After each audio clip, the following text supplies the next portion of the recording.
Welcome back to another video. আমি পবাই মণ্ডল, আপনারা দেখছেন পবাই ফটোগ্রাফি। তো আজকের আবারও তোমাদের সামনে একটি ফটোশ্যুটের বিহাইন্ড দ্য সিন নিয়ে চলে এসেছি।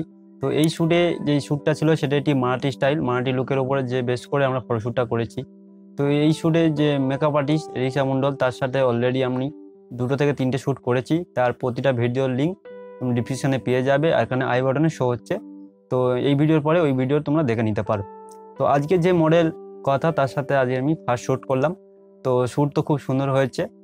আর প্রতিবারের মতো যেসব গ্যাজেট আমি ইউজ করি, আজকের সেম গ্যাজেট ইউজ করেছি। আর যারা প্রায় আমার ভিডিও দেখো তোমরা জানো যে আমি কী কী গ্যাজেট ইউজ করি। নিকন D5600 ক্যামেরা বডি, নিকনের 85mm লেন্স, একটি অক্টা সফটবক্স আর গোডেক্স TT685। তো এই কডি।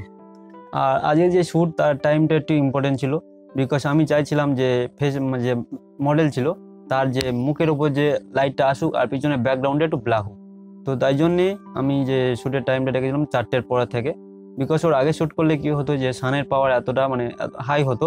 তো তার জন্যে পিছনে ব্যাকগ্রাউন্ডটাও ততটা ব্ল্যাক আসতো না আর কি, ততটা সেম আসতো আর কি, ব্যাকগ্রাউন্ড আর যে মডেলের লুকের সেম হয়ে যেত। তাই আমি চাইছিলাম ব্যাকগ্রাউন্ডে একটু ডার্ক হোক, আর যে আমার যে এক্সটার্নাল লাইটটা ফ্ল্যাশ ইউজ করব সেটা যাতে মডেলের উপরে পড়ে, তো করলে মডেলটা যাতে হাইলাইট হোক আর পিছনটা ডার্ক হোক, ওই জন্যে।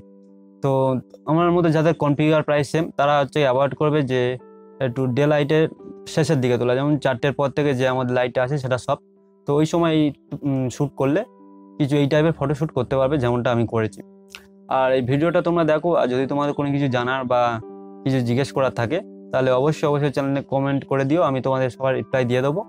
আর ভিডিওটি ভালো লাগলে অবশ্যই একটি কমেন্ট আর লাইক আর করে দেবে, আর সাবস্ক্রাইবটা অতি অবশ্যই করে দেবে। তো ততক্ষণ সুস্থ থাকো, ভালো থাকো, দেখা হচ্ছে পরবর্তী ভিডিওতে।